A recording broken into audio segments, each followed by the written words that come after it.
नमस्कार, मैं हूं शरद द्विवेदी। दोपहर के 1 बज रहे हैं और सरकार तो आ रही है। जी हाँ, सरकार तो आ रही है। शत्रु बाबू अगर अपने एटीट्यूड में बोलते तो ऐसे ही कहते हैं कि सरकार तो आ रही है। तो आने वाली है सरकार, और मेरे साथ भी सरकार है मनोज सरकार। पूरे मध्य प्रदेश में घूमे हैं, 125 कॉन्स्टिट्यूंसी में गए हैं और वहाँ मनोज भैया आ गए, मनोज भैया आ गए, बेहद गरम वाले आ गए, बेहद गरम वाले आ गए, इसके नाम से जाने जाते हैं। तो सरकार तो आ रही है, लेकिन किसकी? बीजेपी की? यही बड़ा सवाल है। यही बड़ा सवाल है सर। और हर चाय की दुकान पर, हर घर में सुबह कोई किसी से पूछ रहा है, कोई अपने यहाँ घरेलू सहायिका से पूछ रहा है, क्यों लाडली बहना मिल रही है क्या? हाँ मिल रही है ना बहन जी, मिल रही है ना मुझे।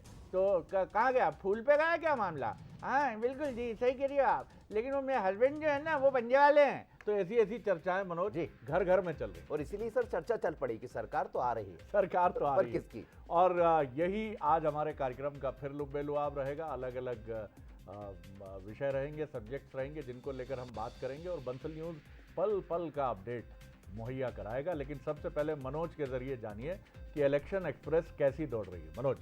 बिल्कुल शरद जी, और बहुत अलग तरह से इलेक्शन एक्सप्रेस दौड़ने वाली। लेकिन इससे पहले कि हम इसकी तरफ बढ़े, डाल लेते हैं उस हेडलाइंस पर कि आखिर क्या है वो खबरें जो सरकार तो आ रही कह रही है। जी। इलेक्शन बार में राम मंदिर की एंट्री, बीजेपी ने ट्विटर पर बदला बैकग्राउंड पोस्टर, रामलला की प्राण प्रतिष्ठा की तारीख लिखी, पीएम मोदी और जेपी नड्डा का भी फोटो। प्रधानमंत्री पर बयान देकर फिर फंसे राहुल गांधी, पनौती कहने पर चुनाव आयोग ने भेजा नोटिस, 2 दिनों में देना होगा जवाब। कमलनाथ ने सीएम शिवराज पर कसा तंज, राजस्थान में चुनाव प्रचार करने पर किया ट्वीट, कहा प्रदेश में शिवराज की कोई नहीं सुन रहा, वो राजस्थान में प्रचार प्रसार का नाटक कर रहे हैं। एमपी में भीतरघात करने वालों पर होगी कार्रवाई, सीएम शिवराज और बीडी शर्मा ने की जिला अध्यक्ष और प्रत्याशियों से बात, भीतरघात करने वालों की अब खैर नहीं।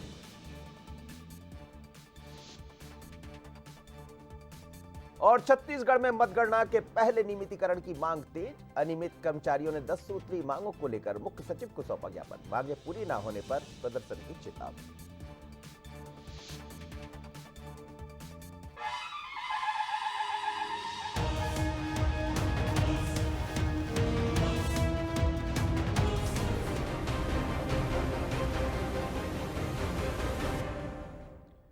चीज़ें बदलती रहती हैं और ये जो हमारा सिग्नेचर ट्यून है इस कार्यक्रम का, तो मुझे मनोज चुनाव का घंटा बड़ा याद आता है। लेकिन सर मुझे लगता है दर्शक भी नहीं भूले होंगे घंटा, और इसलिए घंटा बजता रहेगा, भले पल थोड़े बदल जाएंगे। और चुनाव के घंटे ने बज कर ये बताया कि किस तरह बंसल न्यूज ने चुनाव का कवरेज विनम्रता से लेकिन हर पहलू तक मध्य प्रदेश छत्तीसगढ़ में पहुंचने की कोशिश की। चलिए सबसे पहले शुरुआत करते हैं, क्योंकि सरकार तो आ रही है।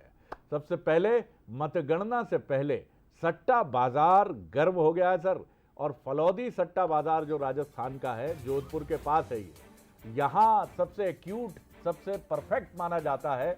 और ये राजस्थान में बीजेपी की सरकार बनने का अनुमान जता रहा है, जहाँ 1 दिन के बाद पोलिंग है। मध्य प्रदेश और छत्तीसगढ़ में ये कड़ी टक्कर की बात कर रहा है। फलौदी सट्टा बाजार जो है राजस्थान में बीजेपी को 122 से 125 सीट दे रहा है और कांग्रेस को मिल रही है राजस्थान में 62 से 65। तो देखना होगा कि अशोक गहलोत बाबू का जादू चला नहीं क्या? जादूगर कहलाते हैं मनोज जी अशोक गहलोत जी।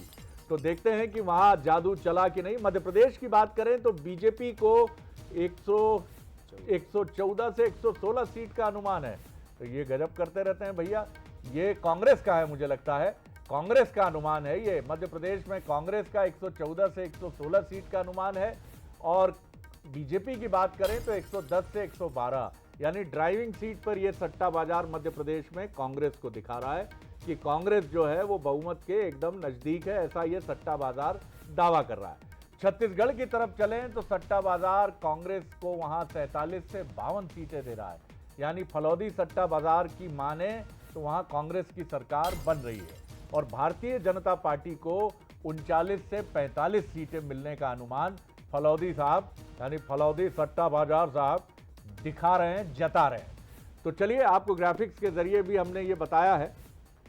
चलिए राजस्थान के बारे में हम बता देते हैं कि किसे कितनी सीट की बात ये सट्टा बाजार किस तरह से कर रहा है। आइए आप देखिए आपकी स्क्रीन में, राजस्थान में किसे कितनी सीट, 122 से 125 बीजेपी कमल की तरफ जा रहा है फलौदी सट्टा बाजार। और राजस्थान में कांग्रेस की पंजे की बात करें तो 62 से 65 सीटों की तरफ इशारा कर रहा है फलौदी सट्टा बाजार, जो बड़ा एक्यूरेट माना जाता है देश में। तो राजस्थान में अदर्स को मिल रही हैं 8 से 10 सीटें, ऐसा दावा फलौदी सट्टा बाजार का है। मध्य प्रदेश देख लीजिए, मध्य प्रदेश में कमल 110 से 112 सीटों की तरफ जाने की बात कह रहा है ये सट्टा बाजार।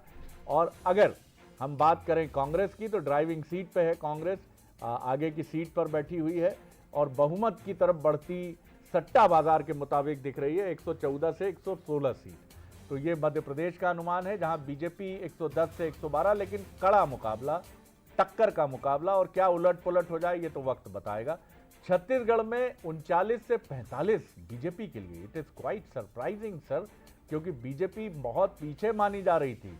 45 तक आ गए तो कमाल किया, लेकिन कांग्रेस ड्राइविंग सीट पे, बहुत कंफर्टेबल ड्राइविंग सीट पे 47 से 52 सीट बता रहा है फलौदी का सट्टा बाजार। देखेंगे फलौदी साहब कितने एक्यूरेट साबित होते हैं आप 3 दिसंबर को। हाँ, देखते हैं कि आपका क्या ये जो अनुमान है वो क्या गुल खिलाता है, क्यों मनोज? मुझे लगता है शरद जी, देखिए यदि हम इसको भी देखते हैं, छत्तीसगढ़ की बात कर लेते हैं, 47 से 52 सीट दिखा रहे हैं लगभग। जो हम अपने अनुमान से बात कर रहे हैं, अपने लोगों से बात कर रहे हैं, तो मुझे लग रहा है ये तस्वीर दिखाई दे रही है। यानी भारतीय जनता पार्टी ने बड़ा अच्छा काम किया छत्तीसगढ़ में। छत्तीसगढ़ की हम तस्वीरें देखें, मध्य प्रदेश की जब आते हैं तो मध्य प्रदेश की तरफ तो वही है जिसे हम रोज लेकर चर्चा कर रहे हैं। हमारे साथ तमाम समीक्षक भी बैठते हैं, आप जिनसे आप भी चर्चा कर रहे हैं, तो हमें लगता है वो जो जिस तरह की तस्वीरें दिखा रहे हैं ये उसी तस्वीर की तरफ इशारा कर रहा है, सट्टा बाजार। लेकिन इससे बड़े दिल टूटते हैं सर, माफी चाहेंगे सर, दिल मत तोड़िए सर। जैसे वर्ल्ड कप अभी हमने देखा, ये चुनाव भी उसी तरह है सर, कभी भी कुछ भी हो सकता है, किधर भी जा सकती है। जो दुखी हो रहे हैं वो खुश हो सकते हैं, जो खुश हो रहे हैं वो शायद दुखी हो सकते हैं, लेकिन ईश्वर ना करे। इन सब से परे आपने अपना काम बहुत अच्छे से किया है, बहुत तगड़ा चुनाव लड़ा है मध्य प्रदेश में मनोज, बीजेपी और कांग्रेस ने। आप तो मौके पे गए हैं, और एक दिन पहले जब हम मालवा निमाड़ की बात कर रहे थे तो फिर एक बड़ी कड़ी टक्कर की बात सामने आ रही है। देखिए मालवा से बड़ी और दिलचस्प, आज सुबह भी मेरी कुछ अपने संवाददाता और बाकी लोगों से बात हो रही थी, तो वो ये कह रहे हैं कि हाँ टक्कर बड़ी जोरदार है। मतलब मतगणना के बाद चीजें बदली, दोनों दलों ने अंतिम 2 दिन में बहुत अच्छा काम किया। बीजेपी बूथ पर पहुंची है तो कांग्रेस ने भी बूथ से दूसरा मैसेज देने की एक बात कही है, तो हमें लगता है ये काम कर रहा है। तो मालवा भी चौंकाएगा, निमाड़ भी चौंकाएगा, जहां कांग्रेस थी वहां बीजेपी आ सकती है, जहां बीजेपी थी वहां कांग्रेस आ सकती है। यानी चेहरों का चुनाव है। सही कहा आपने। और चलिए हमारे साथ मेहमान भी जुड़ गए हैं, वरिष्ठ पत्रकार, राजनीतिक विश्लेषक, सीधे उनकी तरफ रुख करते हैं। देवदत्त दुबे जी हमारे साथ जुड़ गए हैं, प्रणाम कर रहा हूं दुबे जी। सर भाई साहब नमस्कार। बुंदेलखंड की जय हो। जय हो। हम कह रहा है कि क्या कह रहा है, मतलब मध्य प्रदेश को चुनाव का लगा था भैया, कहते जा रही हैं चीजें। हमें लग रहा हो कि ये बार कछु मतदाता ज्यादा ही होशियार दिख रहा है, वो अलग अलग सीटों पे अलग अलग मिजाज दिखा रहा है। हाँ, जैसी आप अब चर्चा कर रहे थे जी, तो जहाँ भाजपा के दिग्गज नेता हैं जी, उते वो मौन साधे हैं, तो और जहाँ विपक्ष के मजबूत हते नेता, का लग रहा हो देवदत्त भैया कि ये नेताओं की चतुराई का छीन लाओ मतदाता ने। वो सीख गए इन 72 सालों में कि आप ही नहीं है, हम ही में से आप निकलत हो और हम ही बताने लगा। तो ये बार हम भी कछु बता के जाना थे, हम भी दिखा रहे हैं अपन जी। ओवरऑल देवदत्त जी किस तरह से आप देख रहे हैं बुंदेलखंड की? मैं बात करूं आपसे, आप बहुत सीनियर जर्नलिस्ट हैं, बहुत आपने राजनीति के मिजाज को करीब से देखा समझा है। मैं बुंदेलखंड की एक आपसे राय लूंगा, क्या लगता है आपको? क्योंकि बुंदेलखंड एक ऐसा क्षेत्र है, बघेलखंड में माना जा रहा है कि कांग्रेस थोड़ा सा आगे है, ग्वालियर चंबल में माना जा रहा है कि कांग्रेस आगे है, लेकिन बुंदेलखंड वो है कि मुझे लगता है इस बार बुंदेलखंड जिसकी तरफ पल्ला उसी का भारी होगा।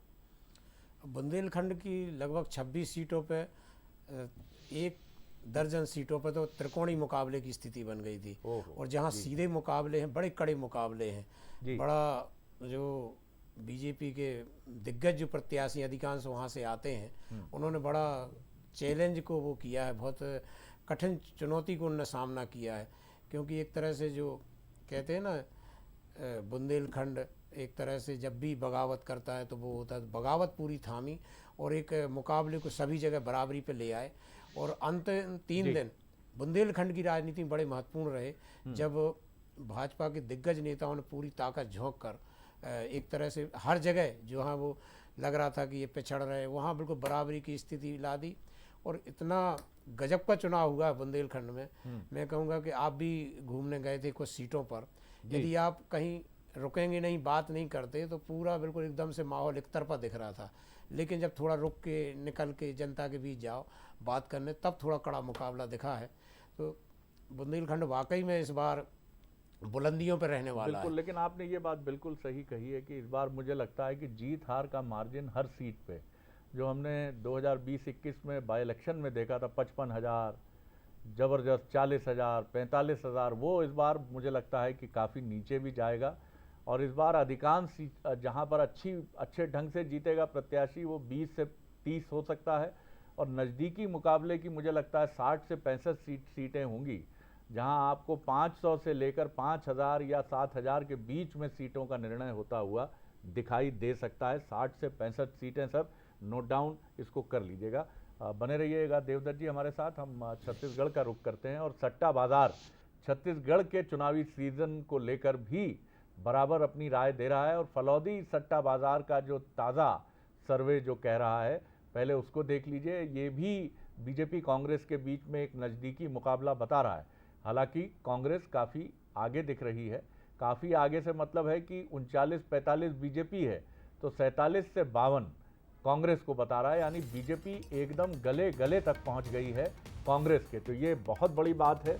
छत्तीसगढ़ में 90 सीटों पर मतदान हुआ है, मध्य प्रदेश में 230 सीटों पर मतदान हुआ है। छत्तीसगढ़ में किसे कितनी सीट ये बता रहा है, एक बार फिर से देख लीजिए। पहले हमने आपको बताया है, तो ये कांग्रेस को 47 से 52 सीटें दे रहा है और भारतीय जनता पार्टी को 39 से 45 सीटें। और बहुत जो हमारी टीम से छत्तीसगढ़ मनोज बात हो रही थी, वो बता रहे थे कि भारतीय जनता पार्टी ने जिस तरह महतारी वंदन योजना जो वहां लागू की, 15,000 रुपए सालाना देने की, मतलब ये बड़ी गेम चेंजर साबित हुई। तो आपको लगता है कि लाडली बहना का भी असर मध्य प्रदेश में होगा, जब वहां ये महतारी वंदन योजना का इतना चर्चा है? इस पर आपकी क्या राय है? देखिए, मुझे लग रहा है कि इसको नजरअंदाज नहीं करना चाहिए, हितग्राहियों को नजरअंदाज नहीं करना चाहिए, और इसीलिए बड़े चौंकाने वाले परिणाम आएंगे। वो बीजेपी के चलिए हमारे साथी लाइव जुड़े, मनोज मैं आता हूं आपकी तरफ। चलिए हम सीधे रुख करते हैं रायपुर का, जहां हमारे साथी खड़े हुए हैं, दोनों साथी कुलेश्वर पांडे और मुश्ताक बिलासपुर से। क्या कहेंगे कुलेश्वर, फलौदी का सट्टा बाजार, थोड़ी प्रोसेस भी बताइएगा, जरा समझा भी होगा आपने कि हमको पता चला हमारे एक साथी से कि 300 रुपए में रजिस्ट्रेशन होता है इसका, पता नहीं। अब वहाँ देखिएगा कि कौन लोग हैं जो इस पर लगाते हैं, क्योंकि सट्टा तो माफ़ कीजिएगा चलता ही आ रहा है, पुरानी परंपरा है। महाभारत में भी द्यूत क्रीड़ा, जिसको सट्टा ही कहा जा सकता है, वो भी था। आपके पास क्या अपडेट है जी कुलेश्वर? देखिए, बिल्कुल यहाँ भी सट्टा बाजार को लेकर चर्चा काफी जोरों से है, क्योंकि फौलादी सट्टा बाजार के जो इंतजार है वो राजनीतिक पार्टी भी करती है, क्योंकि कहीं ना कहीं उनका समीकरण जो है काफी हद तक परफेक्ट बैठता है। लेकिन जिस तरह से इस समय चुनाव हुआ है छत्तीसगढ़ का, साफ तौर पर बताया जा रहा है कि 52 सीट 45 से 52 सीट कांग्रेस को दिया जा रहा है, वहीं बीजेपी को भी जो है अधिकांश सीट दिया जा रहा है। फौलादी सट्टा बाजार को लेकर चर्चा भी यहाँ पर काफी जोरों में है। कहीं ना कहीं देखिए, जिस तरह से बीजेपी ने महतारी वंदन योजना लॉन्च किया, घोषणा पत्र में जारी किया, और उसके बाद लगातार फॉर्म भरा है, वो कहीं ना कहीं इफेक्ट जो है सीधा महिलाओं पर गया है, और इस समय महिलाओं ने बढ़ चढ़कर वोट भी दिया है। निश्चित तौर पे सट्टा बाजार को लेकर, हालांकि सट्टा बाजार तो कह रहा है फौलादी कि यहाँ पे कांग्रेस सरकार बन रही, लेकिन हम लोगों से भी बात करेंगे और जानेंगे कि सट्टा बाजार के समीकरण को वो कैसे देखते हैं। हमारे साथ ये काफी लंबे समय से यहाँ पर ठेला लगाते हैं चाचा जो है, और काफी सीनियर भी है। सट्टा बाजार जो है कह रहा है कि इस समय कांग्रेस का 50 से 52 सीट आ रहा है और बीजेपी भी बढ़त में है, कैसे देख? मेरे हिसाब से तो मेरे जानकारी में कांग्रेसी आगे लगता है, मेरे को जानकारी के हिसाब से। ये सट्टा बाजार जो बताता है उसमें सट्टा बाजार का विश्वास नहीं करता मैं। जो साक्षात गिनती हो रहा है, जो मतदान डाले जनता, उसी में होता है। सट्टा बाजार का क्या अभी पूछिएगा क्या करते हैं ये? बड़ी दमदारी से बात कह रहे हैं। क्या कामकाज करते हैं दादा? शेयर बाजार है, आधा घंटे में। बिल्कुल शरद जी, मैं बताना चाहूंगा कि जो दादा है यहाँ पर एक ठेला लगाते हैं, समोसा चाय का एक ठेला लगाते हैं, और काफी लंबे समय से लगा रहे हैं और काफी लंबे समय से भी वोट दे रहे हैं। 65 से 70 साल इनका उम्र हो गया, इसलिए सट्टा बाजार को ये नकार रहे हैं। अच्छा, साथ इनसे यहाँ पे एक युवा पूछिएगा भी है, कि उनसे जब से कुलेश्वर, जब से चुनाव चल रहा है तब से यहाँ चुनाव की चर्चा कितनी हो रही है? वो मुख्यमंत्री जी तो उस क्या नाम है उनका, हाँ, भूपेश बघेल जी, वो उसमें फंसे हुए थे क्या, उसका वीडियो नहीं, तो इसमें क्या लग रहा है? सट्टा बाजार कह रहा है कि कांग्रेस को 52 सीट।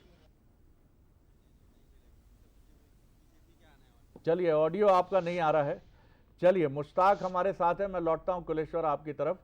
इनसे, दादा से जब आपका ऑडियो ठीक हो जाए, मैं टीम से भी जानकारी ले लूंगा, तो पूछिएगा कि आजकल चाय समोसे पे चुनाव की कितनी चर्चा होती है। मुश्ताक, आपके पास क्या अपडेट है? जी बिल्कुल, देखिए जिस प्रकार से सट्टा बाजार कह रहा है कि प्रदेश में कांग्रेस की सरकार आ रही है, सट्टा बाजार की बात करें तो जो उनका जो आंकड़ा है वो कहीं ना कहीं जो तमाम सर्वे हैं उसको लेकर के सही साबित होता हुआ दिखाई दे रहा है, क्योंकि प्रदेश में लगातार तमाम जो लोग हैं उनका जो विश्लेषण है यही आ रहा है कि प्रदेश में जो कांग्रेस की सरकार है वो जरूर बनती हुई दिख रही है, लेकिन भाजपा भी अपना जो प्रदर्शन है उसको काफ़ी बेहतर कर चुकी है। इसको लेकर के अब सट्टा बाजार भी जो है गर्म है। और सट्टा बाजार की बात करें तो ये एक अलग तरह का होता है। आजकल जो है पूरी तरह से ये टेक्नोलॉजी पर निर्भर हो चुका है। ऑनलाइन इसके प्लेटफॉर्म आ गए हैं जहां पर सीधे तौर पर जो लोग हैं वो अब दांव लगाते जो है दिखाई दे रहे हैं। और बिलासपुर संभाग की बात करें तो प्रदेश का सबसे बड़ा ये संभाग है। राजनीतिक दृष्टिकोण से भी देखें तो 25 विधानसभा सीटें इस संभाग में आती हैं। और सट्टा मार्केट की माने तो इस संभाग में जो दोनों ही पार्टियों हैं वो काफ़ी टक्कर में है। इस संभाग से सट्टा मार्केट जो है कांग्रेस को करीब 12 सीटें दे रहा है और भाजपा को 10 सीटें। साथ ही अन्य जो थर्ड फ्रंट की बात होती है उन्हें भी करीब 2 सीटें सट्टा मार्केट इस बिल्कुल ठीक है, संभाग से देते हुए नजर आ रहा है जी। और मैं आपको बता दूं कि ये फौलादी नहीं, फलौदी है जगह का नाम। जी। फलौदी राजस्थान के जोधपुर के पास एक शहर है जो अभी जिला बना है। जी हाँ, सॉल्ट सिटी के नाम से भी जाना जाता है। और दिलचस्प बात यह है कि यहाँ पर आज भी पुराने समय की तरह ऊंट पे नमक का कारोबार होता है। तो फलौदी एक बड़ी ऐतिहासिक जगह, और यहाँ से जज काफ़ी अधिक संख्या में निकलते हैं। सिर्फ सट्टे के लिए नहीं पहचाना जाता है सर, सट्टे के लिए नहीं सर। चलिए, और काफ़ी पुराना इसका इतिहास है, जैसे राजस्थान के शहर हैं। चलिए, अब हम बात करते हैं नारी कल्याण और महिलाओं की वेलफेयर से जुड़ी हुई उन योजनाओं की जिनका छत्तीसगढ़ और मध्य प्रदेश दोनों में बहुत महत्वपूर्ण योगदान माना जा सकता है। और दावे दोनों पार्टियों की तरफ से हैं। और छत्तीसगढ़ में तो साहब मध्य प्रदेश से ज़्यादा बात हो रही है महतारी वंदन योजना की। तो देखिए आप, मध्य प्रदेश छत्तीसगढ़ में बीजेपी को अच्छे नतीजों की उम्मीद तो है, और इसका आधार है मध्य प्रदेश में लाडली बहना और छत्तीसगढ़ में महतारी वंदन। तो ये वो योजनाएं हैं जहां उम्मीद कर रहे हैं मध्य प्रदेश में मामा जो भैया हैं, भांजियों के मामा और बहनों के भैया शिवराज जी, जिनकी अपेक्षा है कि बहनें प्रतिसाद देंगी कि भैया ने उनके लिए सोचा है। और छत्तीसगढ़ में भी बीजेपी ने इसी तर्ज पर महतारी वंदन योजना 15,000 रुपये साल की बात की है। तो इन दोनों योजनाओं का इम्पैक्ट काफ़ी हो सकता है, ऐसा माना जा रहा है। लेकिन इससे पर्दा तो उठेगा 3 दिसंबर को कि जो कुछ दावे और अनुमान सामने आ रहे हैं, और ये महिला कल्याण पर जिसे आप कह सकते हैं कि दांव लगाया है, वुमेन वेलफेयर, इस पर दोनों ही पार्टियों ने अपना पूरा दांव लगाया है। और बेनिफिशियरी बेस्ड जो स्कीम्स हैं उनमें महिला कल्याण प्रमुख रहा है। एक क्विक रिएक्शन देवदत्त जी से लेते हैं। मनोज जी, देवदत्त, आप क्या रिएक्शन है आपका? क्या आपको लगता है कि लाडली बहना मध्य प्रदेश में बीजेपी को जो मुकाबले में लेकर आई है? क्योंकि अंदर की जो बातें हम लोग सुनते रहे हैं बीते 3-1 महीने से कि बहुत आरंभिक 2 महीने 2.5 महीने पहले बीजेपी कांग्रेस से काफ़ी पीछे मानी जा रही थी मध्य प्रदेश में, और जिधर हम सुनते थे तो दबदबा यही सुनते थे कि कांग्रेस का है। लेकिन अगर आज बीजेपी यहाँ तक पहुँची है तो क्या ये लाडली बहना का कमाल है? जी बिल्कुल, जो ज़मीन पे जो दिखाई दी सबसे मजबूत योजना, मैं कहूँ कि 20 सालों में तो सबसे मजबूत जो लाडली बहना ही योजना थी। और आपने ये भी देखा होगा कि मतदान के बाद से ही बीजेपी के तमाम नेता लाडली बहना की चर्चा कर रहे हैं, प्रत्याशी भी यही कह रहे हैं। क्योंकि कई जगह ऐसा सुनने को ही मिला, मैं एक गांव में था तो उन्होंने कहा कि हम भाजपा को वोट देंगे क्योंकि हमारी तनख्वाह 1250 हो गई है, वो 3,000 हो जाए है, यदि भाजपा न रहे तो कहो हमारी तनख्वाह बंद हो जाए। जी। तो उससे लगा कि हाँ लाडली बहना का असर है। लेकिन एक ये भी कई जगह ऐसा मिला कि जिन महिलाओं को नहीं मिला वो दुखी थी, और जहाँ पार्टीगत या जातिगत समीकरण जहाँ आ जाते हैं तो वहाँ, लेकिन एक बड़ा जो अस्त्र है वो लाडली बहना ही का है। यदि भाजपा को जहाँ भी जीत मिल रही, जितनी भी बढ़त मिल रही है, तो वो लाडली बहना का उसमें सबसे बड़ा योगदान है। क्योंकि एक तरह से साइलेंट वोटर रहा, वो सीधा वोट डालने गया, और सुबह से ही कई मतदान केंद्रों पे महिलाओं की कतारें भी शायद इसलिए लग गई थी। चलिए सर, लेकिन लाडली बहना का असर कितना होगा? असर छत्तीसगढ़ में जरूर दिखा है। छत्तीसगढ़ की आप बात करने वाले हैं, मुझे लग रहा है कि छत्तीसगढ़ में मध्य प्रदेश की लाडली बहना का असर दिखा है कि वहां भी दोनों पार्टियों ने अपनी अपनी योजनाएं महिलाओं पर निर्भर कर दी। बिल्कुल। चलते हैं सीधे छत्तीसगढ़ और एक क्विक रिएक्शन लेते हैं। कुलेश्वर हमारे साथ हैं। कुलेश्वर, महतारी वंदन योजना को छत्तीसगढ़ से हमारे साथ जुड़े हैं साथी, मैं जान लेता हूं कौन जुड़े हैं। जी, छत्तीसगढ़ से नहीं है जी, चलिए, तो मुझे लगता है मनोज काफ़ी महत्वपूर्ण है ये योजना भी, अगर हम बात करें छत्तीसगढ़ की, क्योंकि जिस तरह से हमने अपने साथियों से वहाँ सुना है, और आज सुबह भी जब मैं छत्तीसगढ़ बात कर रहा था तो मैंने ये अनुभव किया कि ये काफ़ी महत्वपूर्ण एक, क्योंकि इसको बीजेपी ने पूरी कम से कम 70 विधानसभा सीटों पर कवर किया। पूरी ताकत से इस योजना को बहुत प्लानिंग के साथ उन्होंने प्रोजेक्ट किया है, और पूरी ताकत लगा दी है इस योजना को महिलाओं तक पहुंचाने के लिए। तो ये मुझे लगता है कि एक बड़ा महत्वपूर्ण कदम है। इसकी तरफ इशारा भी करता है कि ठीक पहले, चुनाव के ठीक पहले कांग्रेस को लेकर भी आना पड़ा, जो दूसरी योजना है जिसका और ये बल्कि ये भी रिपोर्ट अंदर रही कि केंद्रीय नेतृत्व यानी आला कमान कांग्रेस का बहुत इसको लेकर प्लीजेंट मोड में नहीं था कि हम ऑलरेडी बहुत सारे डिक्लेरेशन कर चुके हैं, और ऐसा ना हो कि बाद में ये सवाल सरकार आती है तो हमसे पूछा जाए कि पूरा कहाँ से करेंगे। लेकिन ये माना गया कि टॉप लीडरशिप जो छत्तीसगढ़ की है उसने बताया कि साहब हमको अगर मुकाबला करना है महतारी वंदन योजना का तो गृह लक्ष्मी योजना हमको लानी ही होगी, नहीं तो हम इसमें कुछ जगहों पर पिछड़ सकते हैं। तो ये बिल्कुल ऐन चुनाव के मौके पर मतदान के ठीक पहले इस योजना को कांग्रेस को लाना पड़ा, जो बताता है कि महिला कल्याण इस चुनाव का एक प्रमुख मुद्दा तो बिल्कुल बनेगा। लेकिन एक अच्छी खबर इस बीच में जिसका आप जिक्र कर रहे हैं, कहीं ना कहीं चिंता का विषय है पार्टी के भीतर आला कमान में कि इंतजाम कहां से करेंगे हम। तो इंतजाम मध्य प्रदेश में भी करना है, छत्तीसगढ़ में भी करना है और राजस्थान में भी करना है। बिल्कुल। अब आप हमें कहां ले चल रहे हैं मनोज? बिल्कुल। और कांग्रेस नेता राहुल गांधी एक बार फिर से विवादों में घिर गए हैं। प्रधानमंत्री नरेंद्र मोदी पर विवादित बयान देने पर इलेक्शन कमीशन ने कांग्रेस सांसद राहुल गांधी को नोटिस जारी कर दिया है। आयोग ने कांग्रेस सांसद राहुल गांधी को पीएम मोदी पर उनके पनौती और जेब कतरे वाले बयान पर नोटिस भेजा है, और उसका जवाब राहुल गांधी को 25 नवंबर तक देना होगा। साथ ही चेतावनी दी है कि जवाब नहीं आया तो कार्रवाई की जाएगी। चुनाव आयोग ने बीजेपी की ओर से की गई शिकायत के आधार पर गुरुवार को यह कार्रवाई की है। बीजेपी की ओर से शिकायत में आपत्ति जताई गई है कि आयोजित जो सभा थी वो जेब कतरों व पनौती जैसी शब्दों का इस्तेमाल किया गया, जो गलत है, और लगातार बीजेपी इसको मुद्दा भी बना रही है। और शरद जी, मुझे लगता है कि जो गलती बार बार कांग्रेस कर जाती है मोदी को निशाने पर लेकर, सर ये गलती नहीं लगती मुझे जी। बायतू में जिस सभा में राहुल गांधी जी ने ये कहा है वो सीधे कन्फ्रंट करने के मूड में है। ये पार्टी की एक रणनीति का हिस्सा प्रतीत होता है कि हमें अपने कदम पीछे नहीं खींचना है, क्योंकि कांग्रेस शायद ऐसा मान रही है कि उसके समर्थन समूह में इसका बड़ा अच्छा असर होता है, और लोग ये मानते हैं कि वो बड़ी दिलेरी से इसको लेकर, देखिए चुनाव में राजनीति में बहुत सारी चीज़ें होती हैं जी। तो राहुल गांधी इतने अपरिपक्व नेता नहीं हैं कि वो एक गलती करने के बाद बार बार गलती करें। वो चाहते हैं कि इस पर फिर उनको नोटिस मिले, फिर उनको लेकर टीका टिप्पणी बने, क्योंकि उन्होंने ये देखा है कि वो केरल से जिस लोकसभा सीट का वो रिप्रेजेंट करते हैं जी। वहां से उनको जब उनकी सांसदी समाप्त हुई तो उनको इसका बड़ा बेनिफिट मिला।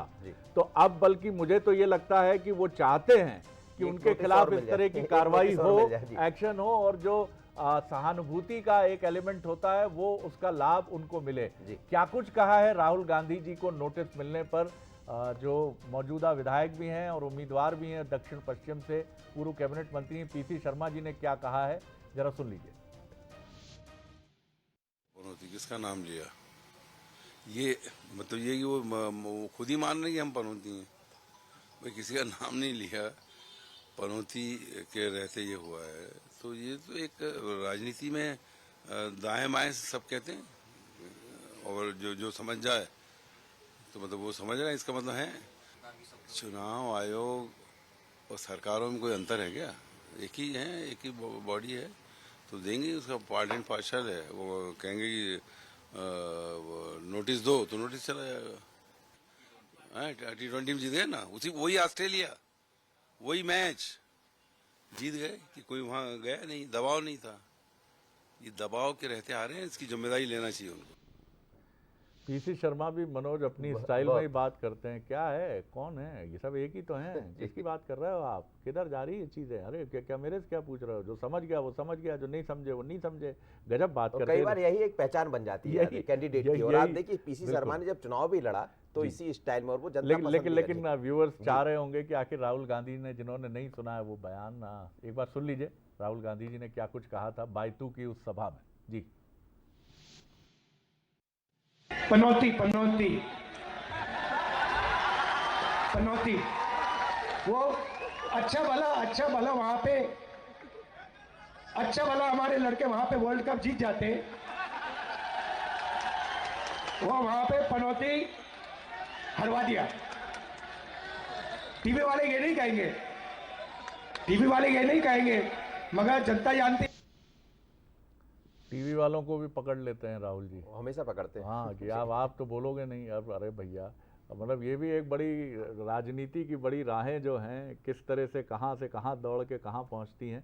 एक क्विक कमेंट ले लेता हूं मैं देवदत्त जी से। जी, देवदत्त जी, क्या राहुल गांधी जानबूझकर अब सीधे कन्फ्रंटेशन के मोड में हैं कि जिससे उनके खिलाफ फिर एक्शन हो, नोटिस मिलें, कार्रवाइयाँ हों, और वो ये कहें कि मैं तो एक तो निर्भीक व्यक्ति हूँ, मैं डरता नहीं हूँ, मैं परवाह नहीं करता हूँ। और शायद उनको ये भी लगा है वायनाड वाले इशू को लेकर कि उनके पक्ष में समर्थन भी आता है इससे। बिल्कुल, अब लोकसभा चुनाव की उल्टी गिनती शुरू हो गई है। मई में लोकसभा चुनाव होना, तो परोक्ष रूप से तो एक तरह से तैयारियां विधानसभा चुनाव के साथ ही दोनों दलों ने लोकसभा की शुरू कर दी थी। और राहुल गांधी खाली विरोध करके ही जितना बड़े और किसी नेता ने राष्ट्रीय स्तर पर देखें तो सीधे अटैक नहीं किया है मोदी, शाह या भाजपा पर। राहुल गांधी हमेशा सीधा अटैक करते रहे हैं, और इससे उनको जो विपक्ष का, जो लोग नहीं चाहते उनको, उनका समर्थन मिला। उसी में उनकी जो भारत जोड़ो यात्रा के बाद वो एक बड़े नेता के रूप में उभरे, और अब उनकी एक पहचान बन गई कि ये अटैक करेंगे। जी जी, भाजपा अभी भी उनको उस तरह से करती है, लेकिन एक उन्होंने विरोध के बाद अपनी एक इमेज बनाई है।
चलिए, तो ये थी चाहत पांडे जो अलग अंदाज में नजर आ रही थी, और सागर में कैबिनेट मंत्री और सुर्खी से बीजेपी प्रत्याशी गोविंद सिंह राजपूत ने कुछ इस अंदाज में ये कहा कि चुनाव का रंग जमा हो चकाचक, फिर लो पान चबाए, और ऐसा झटका तैयारी करो प्रतिद्वंदी को देने की कि मजा आ जाए। अब आएगा कि नहीं ये तो बताएगा 3 दिसंबर।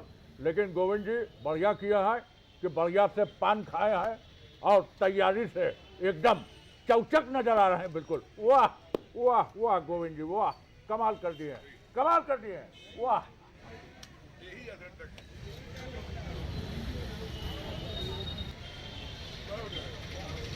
चलिए, तो वापस लौटते हैं। तो चुनाव का रंग, पान के संग, चाहत पांडे जी का नृत्य, और उसी के बीच में कुछ लोग एके हंगल की तरह, माफ कीजिएगा, परेशान भी होंगे। पता नहीं क्या नतीजे आएंगे इस बार, बहुत दिल धड़क रहा है, बहुत प्रयास किया लेकिन तब भी कुछ कर नहीं पाया हूं, भगवान ही जानते हैं। अरे भैया हिम्मत रखिएगा, ऐसा नहीं, सब प्रभु सब अच्छा करेंगे, मनोबल ऊंचा रखिए, लड़ते रहिए, संघर्ष करते रहिए। जीत हार तो चुनावी पॉलिटिक्स का हिस्सा है मनोज, और अब वक्त है। बिल्कुल, और सरकार तो आ रही है, बिल्कुल, फिर वहीं जाकर सवाल अटक जाएगा। वक्त शरद जी, इजाजत किसकी? लेने का है। जी जी, वक्त इजाजत लेने का है। बहुत धन्यवाद करूंगा देवदत्त दुबे जी को, और मनोज आपका भी बहुत शुक्रिया कि आप हमारे साथ रहे। बने रहिए बंसल न्यूज पर, खबरों का सिलसिला जारी है। मेरी नौटंकी के लिए माफ कर दीजिएगा सर, एंकर नौटंकी बाज होते हैं, ये तो मैं कहूंगा। फिर भी कोई गलती हो तो कान पकड़कर माफी सर।